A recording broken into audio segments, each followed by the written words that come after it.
Good morning, ninth class. How are you all? I hope all of you are good. So class, in our previous class, we started with the chapter French Revolution, which is the first chapter of our history. Okay.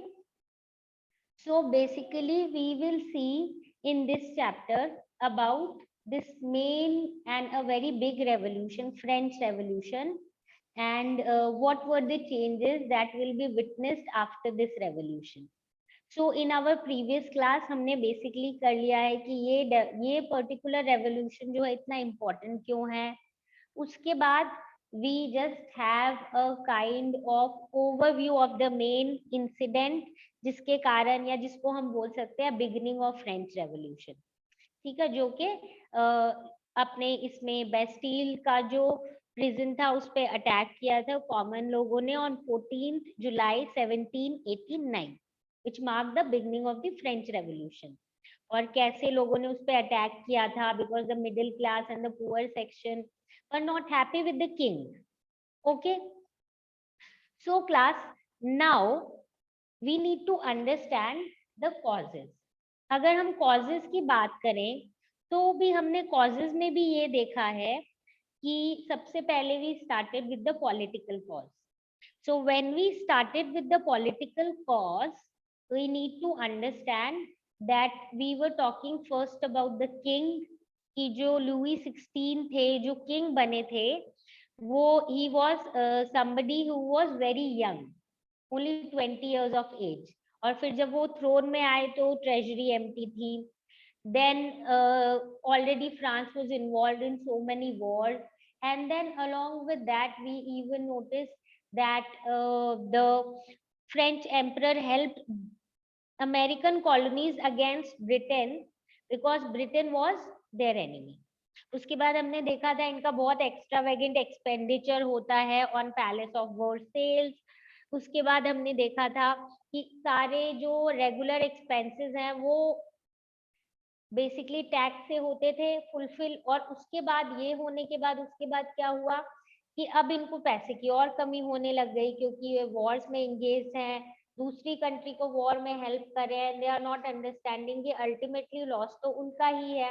तो they have already taken loan of 2 billion leverage और फिर इन्होंने और loan ले लिया, and जिसके कारण somewhere इनका लोन जो है वो बढ़ता जा रहा था. लोन तो बढ़ ही रहा था, उसके ऊपर जिन्होंने इनको लोन दिया था वो उसके ऊपर 10% इंटरेस्ट ले रहे थे. So when they were taking 10% interest, obviously now France was in a condition जहाँ पे इनको पैसे की बहुत ज्यादा क्या हो रही थी, कमी हो रही थी. तो जब इनको पैसे की इतनी कमी हो रही थी तो ऑब्वियसली इन्होंने सोचा कि हम अपना सोर्स ऑफ इनकम बढ़ाएं. तो what is the, you can say, reason, yeah, what is the way through which any emperor or any empire can rule, can increase their income? That is basically by taxes. तो यानी अगर आप taxes increase करोगे तभी क्या होगा, तभी आपकी इनकम भी बढ़ेगी. तो दे थॉट कि चलो अब हम लोग क्या करते हैं, टैक्सेस को इंक्रीज कर देते हैं. But now here we see the problem कि टैक्सेस बढ़ाना इतना आसान नहीं था बिकॉज इनकी सोसाइटी ऐसे डिवाइडेड थी. तो when we were talking about the society, again we had a kind of brief description कि इनकी सोसाइटी जो है वो 3 एस्टेट्स में डिवाइडेड थी, clergy, nobility and the third estate. तो इसमें हमने in our previous class, that is yesterday's class, we have done that जो क्लर्जी और जो नोबिलिटी थी उनके पास लैंड भी इतना ज्यादा था, उनके पास स्पेशल प्रिविलेजेस थी कि वो टैक्सेस नहीं देते थे, उनके पास साथ में ये भी था कि उनको टैक्सेस मिलते थे, चर्च को मिलता था टाइट्स, स्टेट को मिलता था तेल और बहुत सारे और टैक्सेस. इसके अलावा जो पीजेंट्स हैं वो अकेले ही क्या देते थे, टैक्सेस देते थे. लैंड भी नहीं था उनके पास, टैक्स भी देते थे वो, डायरेक्ट टैक्स, इनडायरेक्ट टैक्स. उसके अलावा वो क्लर्जी के लिए, नोबिलिटी के लिए अलग से काम भी करते थे, फील्ड्स पे उनके काम करते थे. उनको कहीं पे भी कोई भी चीज की उनको लगता था कि समवेयर नोबल्स या क्लर्जी को जरूरत होती थी तो उनको काम के लिए बुला लेते थे। इवन रोड वगैरह जब कंस्ट्रक्ट करना होता था तब भी वो लोग क्या करते थे, तो भी वो लोग बेसिकली पीजेंट्स को बुला लेते थे। सो यहाँ पे हम देखेंगे पीजेंट्स की कंडीशन ऑलरेडी बहुत पुअर थी। तो अब जब राजा सोच रहे हैं कि हम और टैक्सेस बढ़ा देते हैं तो ऑब्वियसली इनके बीच में अनरेस्ट शुरू हो गया है थोड़ा बहुत। नाउ सिर्फ इतना ही नहीं था कि इनको ऐसे कमी आ रही थी, ना इनके पास इनकम थी, टैक्सेस भी इतने थे, बट इसी टाइम पे हम देखेंगे कि एक और प्रॉब्लम आ गई थी फ्रांस में, वो थी सबसिस्टेंस क्राइसिस। सबसिस्टेंस का मतलब होता है बेसिकली अपने जो बेसिक नीड ऑफ लाइवलीहुड है वो फुलफिल हो जाने चाहिए, और सबसिस्टेंस क्राइसिस का मतलब है ऐसी सिचुएशन जिसमें लोगों की जो बेसिक जरूरत है खाने पीने की वो भी पूरी नहीं हो पाती। ठीक है, तो ये हुआ कैसे, ये देख लेते हैं। बेसिकली जो पॉपुलेशन है फ्रांस की वो 1715 में 23 मिलियन थी, जो बढ़ के हो गई 28 million in 1789। Okay, so just understand 1715 में 23 मिलियन से 28 मिलियन हो गई थी 1789। ये इंक्रीज जो पॉपुलेशन में था वो तो बहुत था, पर जब पॉपुलेशन बढ़ी है तो ऑब्वियसली लोगों को खाना भी तो ज्यादा चाहिएगा। तो जितनी स्पीड से पॉपुलेशन इंक्रीज हुई है उतनी स्पीड से प्रोडक्शन ऑफ फूड ग्रेन्स नहीं बढ़ा, तो अब ऑब्वियसली फूड ग्रेन्स की कमी हो गई, और इसके कारण क्या हुआ कि जो प्राइसेस हैं ब्रेड के वो बढ़ते जा रहे थे, क्योंकि वो स्टेपल फूड था, उधर स्टेपल डाइट थी। और उसके अलावा यहाँ पे क्या है, जो प्रोडक्शन ऑफ ग्रेन्स है वो नहीं बढ़ पा रही थी, तो क्या होगा, उन चीजों के प्राइस धीरे धीरे राइज हो जाएंगे। अब ज्यादातर वर्कर्स जो हैं वो लेबरर्स के फॉर्म में वर्कशॉप्स में काम कर रहे थे, जिनकी वेजेस क्या थी, फिक्स थी। अब ब्रेड के प्राइस बढ़ गए हैं, सोचो चीजों के प्राइस बढ़ गए हैं पर लोगों की सैलरी और वेजेस उतनी ही है, तो ऑब्वियसली उनको प्रॉब्लम होगी चीजें खरीदने में, क्योंकि वेजेस जो है वो उस हिसाब से नहीं बढ़ रहे हैं जिस हिसाब से बाकी चीजों के प्राइसेस बढ़ रहे हैं। इसके कारण क्या हुआ, जो गरीब है वो और गरीब होता गया और जो अमीर है वो और अमीर होता गया। ये सिचुएशन और खराब कब हुई, जब फ्रांस में इस टाइम पीरियड में कभी तो ड्राउट पड़ जाता था, कभी सूखा हो जाता था और कभी हेल स्टॉर्म हो जाती थी, तो हार्वेस्ट जो है वो और कम हो जाता था, या तो खराब हो जाता था या उसकी क्वांटिटी कम हो जाती थी, जिसके कारण क्या हुआ, सबसिस्टेंस क्राइसिस।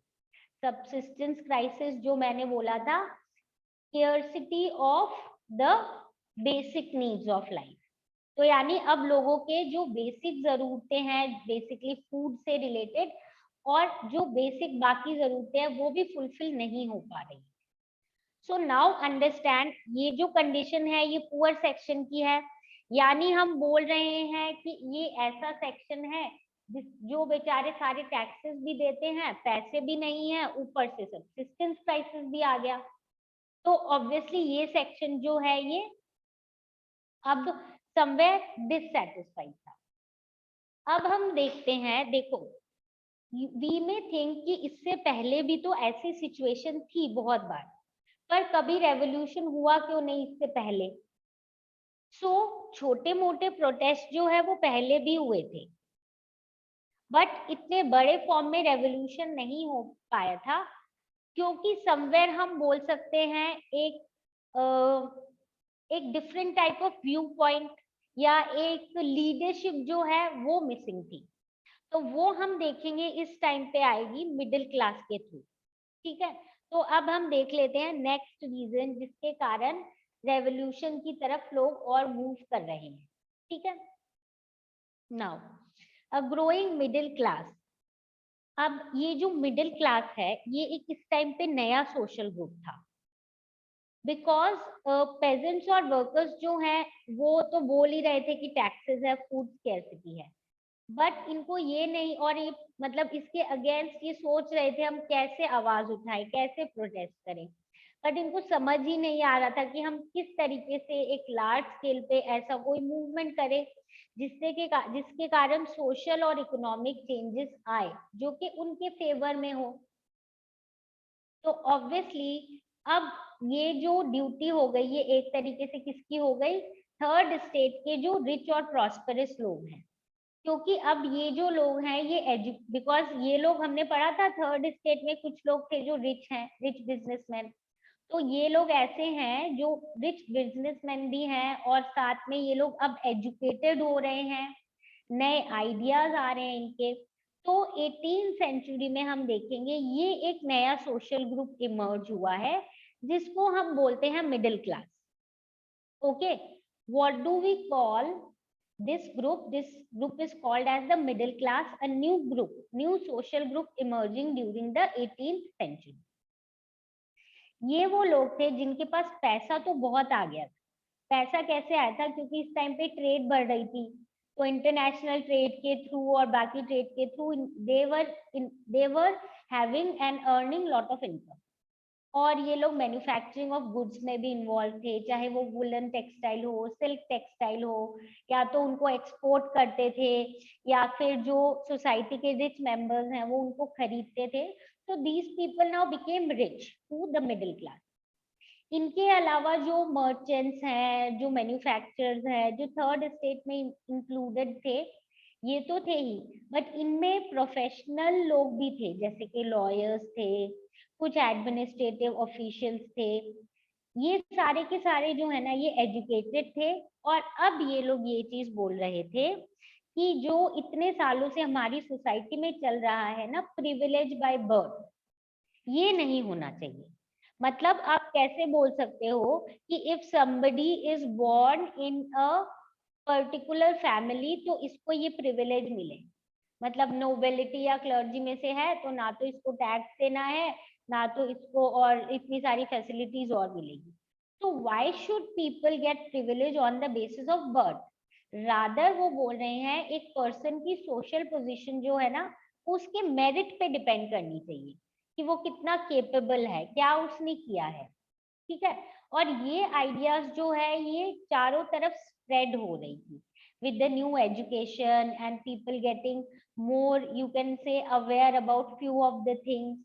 and somewhere एक और चीज सोचो, because these were the people who were becoming very rich, ये लोग टैक्सेस भी दे रहे थे। We are talking about this small section of the third state, जो अमीर हो रहे थे, जिनके पास पैसे थे, जो अब ये सोच रहे थे कि हम टैक्स भी देते हैं, हमारे पास पैसे भी हैं, हम अमीर भी हैं, हम हर चीज में अच्छे हैं, पर हमें ना स्टेटस इक्वल नहीं मिलता।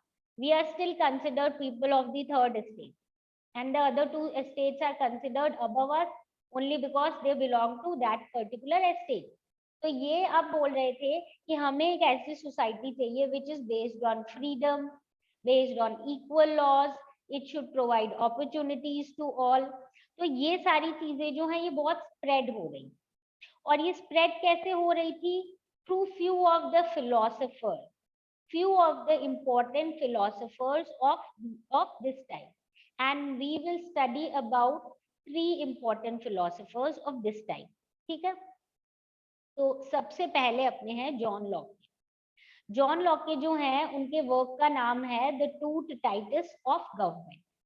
इसमें इन्होंने बोला कि ये जो राजा बोलते हैं ना, डिवाइन या absolute right of the monarch, यानी कि जो राजा, ऐसा माना जाता है कि he has become the monarch because maybe he has been blessed by God, या इनके पास कुछ डिवाइन उसका लेजिटिमेसी है, या भगवान ने इसीलिए उनको भाई राजा बना के भेजा है, या राजा का बेटा इसलिए भेजा है कि वो नेक्स्ट राजा बने।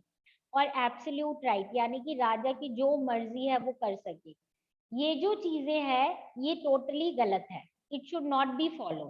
That is what was said bye John Locke. ठीक है, नेक्स्ट आ जाते हैं हमारे जीन जैकस रूसो। इन्होंने लिखी थी सोशल कॉन्ट्रैक्ट। इन्होंने ये बोला था कि जो गवर्नमेंट है ना वो बेसिकली क्या होनी चाहिए, it should be based on kind of social contract between the people and their representative। यानी कि जो लोग हैं जिनको रूल कर रहे हैं और जो मेन लीडर या रूलर है, उनके बीच का एक तरीके का सोशल कॉन्ट्रैक्ट होना चाहिए। क्या social contract? What do we mean by social contract? We mean that यहाँ पे क्या होना चाहिए कि जो रूलर है वो एक्चुअली में उस पोजीशन में इसीलिए आया है that he can do welfare of the representative, ठीक है, यानी जिन्हों welfare of the common people, यानी कि जो रूलर है या जो लीडर है उसकी मेन रिस्पॉन्सिबिलिटी है, उसकी एक तरीके से अनरिटन सोशल कॉन्ट्रैक्ट है कि वो उसको लीडर इसलिए बनाया गया है कि वो अपने जो लोग हैं उनका क्या कर सके, भला कर सके। So he again said somewhat कि ये जो सिस्टम है मोनार्की का, this is not correct. Actually government जो है वो ऐसी होनी चाहिए which is a kind of social contract between the people and their representative. Okay, then we have the third philosopher जिनका नाम था Montesquieu. Now he wrote the spirit of the laws, the spirit of the laws. अब देखो ये जो है इन्होंने क्या बोला था, इन्होंने बोला गवर्नमेंट ऐसी होनी चाहिए जिसमें पावर जो है वो डिवाइडेड हो between legislature, executive and the judiciary. Just see जो जिस टाइप का गवर्नमेंट हम लोग आज in today's time we are actually following these kind of governance system, जिसमें हमारा जो गवर्नमेंट है वो डिफरेंट ऑर्गन्स में डिवाइडेड है between legislature, executive and the judiciary. So at that time he proposed कि जो गवर्नमेंट होनी चाहिए ना वो ऐसी होनी चाहिए जिसमें क्या है, डिवीजन है। डिवीजन किस किस के बीच में है? Division between legislature, executive and judiciary. Now ये जो लोग हैं ये बहुत इन्फ्लुएंशियल थे, ये इनकी बातें जो है ना अब बहुत स्प्रेड हो रही थी लोगों में। सो ये जो आइडियाज है, जिनको बुक्स पढ़नी आती थी वो बुक्स पढ़ते थे, न्यूज़पेपर्स पढ़ते थे, बट इसके अलावा जैसे कॉफी शॉप्स पे बैठते थे या कहीं भी मीटिंग करने बैठते थे तो लोग डिस्कस करते थे इन चीजें, common people. So just understand this was a very big thing. What? कि think for a third state person ये सोचना कि हम इक्वल होंगे सबके, एंड देन ये सोचना कि अच्छा हमारा भी रोल होगा गवर्नमेंट को चूज करने में, ऐसा हो सकता है? बिकॉज इससे पहले ऐसा कुछ नहीं था। ओनली सिस्टम है कि मोनार्की रूल करेगा, राजा का बेटा फिर राजा का बेटा, तो वो ऐसे ही हेरिडेटरी से रूल करते रहेंगे। और अगर राजा अच्छा है तब तो वो हो सकता है कॉमन लोगों के लिए अच्छा सोचे, अदरवाइज टोटली उसके ऊपर है। कोई भी चीज जो है ऐसे स्ट्रिक्ट नहीं है कि उसको ऐसे ही फॉलो करनी पड़ेगी। So for common people to understand these idea कि हाँ ये बात तो सही है, हम भी तो सिटीजन, हम भी तो इसी राजा के वो है सब्जेक्ट्स हैं, और हम भी तो है जो इम्पोर्टेंट टैक्सेस देते हैं, तो why should we not get the right, and is it really possible, अगर ऐसा सिस्टम आ गया तो कितना अच्छा होगा, and these kind of things. Okay, so this is what was basically you can say an important reason why we can say that ये जो एक बहुत बड़ा चेंज आया था in terms of people looking at things, ठीक है। तो ये जो तीन हमारे फिलोसोफर्स थे, इन्होंने लोगों के अंदर एक मोटिवेशन डाला, लोगों को एक समवॉट क्या मिला, people got a kind of you can say ideology कि ऐसा भी हो सकता है।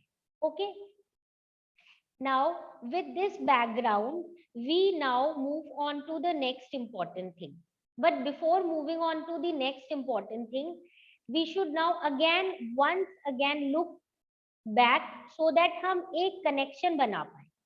what is the connection? again understand, ये जो रेवोल्यूशन हुआ है इसमें ऐसी सिचुएशंस हैं जिसके कारण लोग जो हैं वो क्या है, जो एम्परर है उससे डिससेटिस्फाइड है। पहली चीज डिससेटिस्फाइड इसीलिए है, जो नए एम्परर आए हैं वो लोगों के बारे में सोचते नहीं है, पैसे उन्होंने बहुत ज्यादा खर्च कर दिए हैं, ऑलरेडी उनके पास पैसे नहीं है। अब पैसे क्योंकि उनके पास नहीं है तो वो सोच रहे हैं हम टैक्सेस बढ़ाएं, पर टैक्सेस बढ़ाने से पहले अपने को ये समझना पड़ेगा कि उनकी सोसाइटी कैसी थी। उनकी सोसाइटी 3 में डिवाइडेड थी, clergy, nobility and the common people. Clergy, nobility and the common people की अगर हम बात करें तो क्लर्जी और नोबिलिटी के पास लैंड तो बहुत था, पर इनको टैक्स ही नहीं देना पड़ता था। टैक्स देना तो नहीं पड़ता था, साथ साथ इनको एक्स्ट्रा टैक्सेस भी मिलते थे। इनके पास पूरी कंट्री का major part of the land इन्हीं के पास था। अब उसके बाद क्या हुआ, जो पीजेंट्स हैं बेचारे, उनको देने पड़ते थे सारे taxes, direct tax, indirect tax, church को टैक्स देना है, उनके लिए अलग से काम करना है, ये सारी चीज। इसके साथ साथ इसी टाइम पे हमारा था सबसिस्टेंस क्राइसिस, जहाँ पे पॉपुलेशन तो बढ़ गई थी, बट जो एग्रीकल्चर प्रोडक्शन है वो इतना नहीं बढ़ा, तो चीजों के प्राइस हो गए ज्यादा। चीजों के प्राइस हो गए ज्यादा, पर लोगों की सैलरी है अभी भी उतनी की उतनी, तो लोग चीजें खरीद नहीं पा रहे। इसके साथ साथ ड्राउट कंडीशंस आ गई हैं, और इसके साथ साथ कहीं कहीं हेलस्टॉर्म आ गए, तो हार्वेस्ट वैसे ही खराब हो गया। जब इतनी ज्यादा प्रॉब्लम्स आ गई तो लोगों के पास खाने के लिए भी नहीं था, तो इसको हम बोलते हैं सबसिस्टेंस क्राइसिस। तो यानी लोग टोटली डिससेटिस्फाइड थे, लोग सोच रहे थे हम क्या करें, कैसे प्रोटेस्ट करें, राजा हमारे लिए कुछ कर क्यों नहीं रहा। और इसी टाइम पे हम नोटिस करेंगे कि क्या हुआ, इमर्जेंस ऑफ मिडिल क्लास। एक वो क्लास आया जिनके पास पैसे हैं, जो टैक्स देते हैं, जो पढ़े लिखे हैं, हर चीज में अवेयर हैं, बट सोशल स्टेटस नहीं है। तो ये बोल रहे हैं हमें भी सोशल स्टेटस चाहिए। समवेयर इसमें मिडिल क्लास में एक और चीज जो हमें यहाँ पे समझनी है, इस टाइम पे यूएस की जो हमने बात की थी, यूएस समवेयर ब्रिटेन से इंडिपेंडेंट होने के बाद वहां पे फंडामेंटल राइट्स इंट्रोड्यूस हो गए थे, लोगों को थोड़े राइट्स मिल गए थे। तो ये न्यूज भी जब पहुंची मिडिल क्लास तक, तो वो सोच रहे थे हमारे यहाँ पे भी कुछ ऐसा आए। तो और वो लोग यही सोच रहे थे इक्वालिटी लाओ और लोगों को इक्वली ट्रीट करो, ये सारी चीजें। और अगेन सबसे one of the again important चीज जो यहाँ पे हुई, वो हुआ कमिंग ऑफ फिलोसफर्स। ऐसे फिलोसफर्स जो नई आइडिया बता रहे हैं कि ये क्या होता है, divine right of the monarch, absolute right of the monarch. ये कोई ऐसी चीज नहीं है जो अपने को फॉलो करनी चाहिए या जरूरी नहीं है। रूसो ने बोला राजा का काम ही होता है, it is a kind of social, it should be a kind of social contract between the people and their representative. जैसे हम लोग बोलते हैं we elect people and they become our representatives, तो यानी उनका ड्यूटी क्या है, उसी तरीके से, यानी जो भी लीडर होंगे, जो भी चूज हुए हैं, उनको उनका काम क्या है, लोगों का वेलफेयर करना।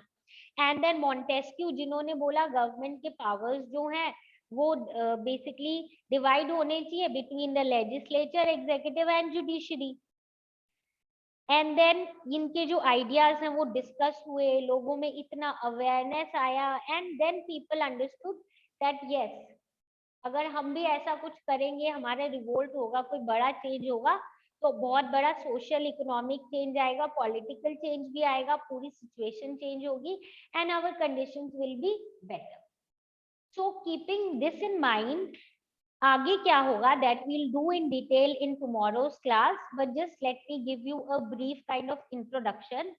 या इनके सिस्टम में ये है कि वैसे तो राजा कोई भी इंपॉर्टेंट डिसीजन ले सकता है, पर जब भी टैक्सेस बढ़ाने होंगे ना, तो उसको एक मीटिंग बुलवानी पड़ेगी तीनों स्टेट के रिप्रेजेंटेटिव, और जिसमें ये बोलेंगे कि चलो टैक्स बढ़ाते हैं।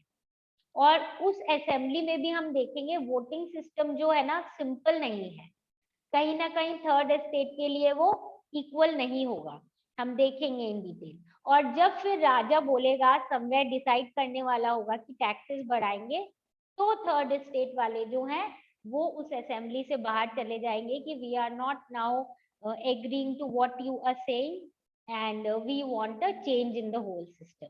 और उसके बाद कैसे आगे कुछ कुछ इवेंट्स होंगे, और फाइनली क्या होगा, फ्रेंच रेवोल्यूशन स्टार्ट होगा। That is what we will be doing in tomorrow's class. So if you have any doubt relating to the topic that we have covered today, then come back with your problems and we'll discuss and solve all the problems.